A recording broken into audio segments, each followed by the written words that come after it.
were at the heart of the financial meltdown. They took risks with your money. They robo-signed your mortgages. It got bailed out! We got sold out! And now they're making money hand over fist. The banks that are too big to fail have now become bigger.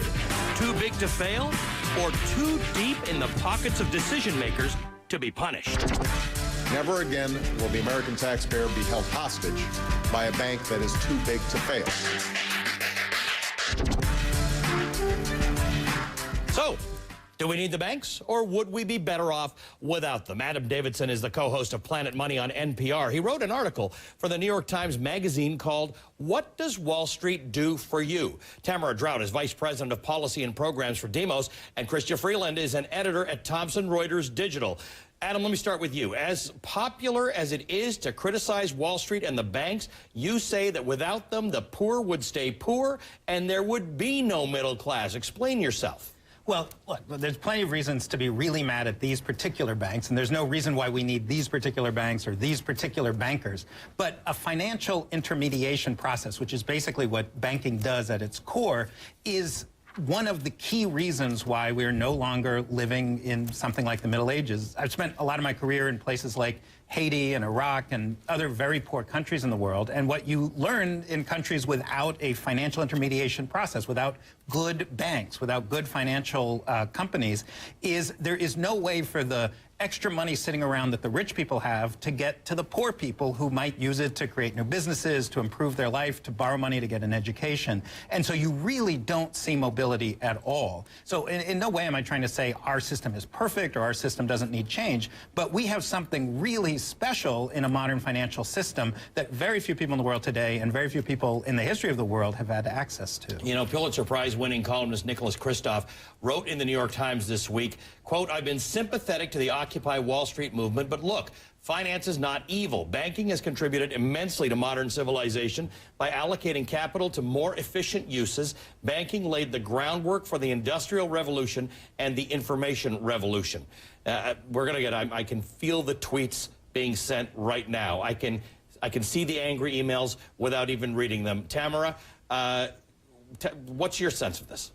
I think that we do definitely need a banking system, but we need a banking system that fulfills the core purpose. I mean, think of the banking system as like the plumbing of our society. It directs how money flows through the economy.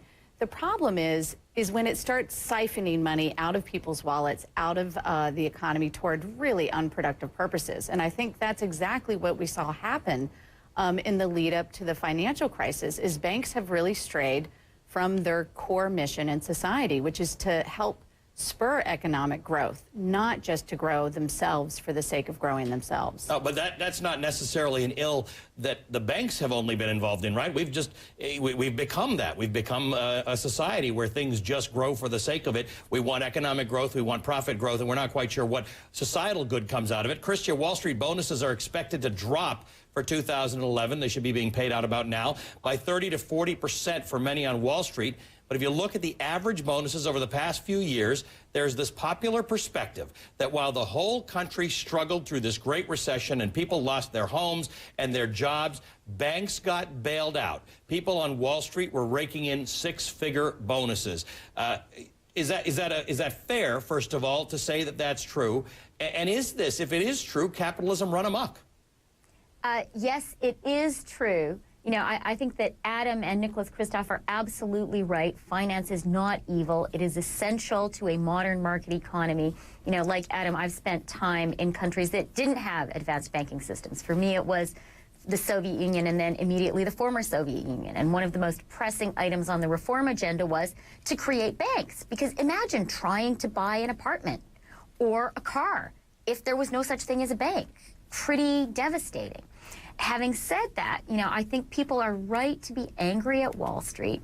And the reason people are angry, and you've talked about this a lot, Allie, is it turned out that the profits were privatized and the losses were socialized. So it was, you know, a heads I win, tails you lose.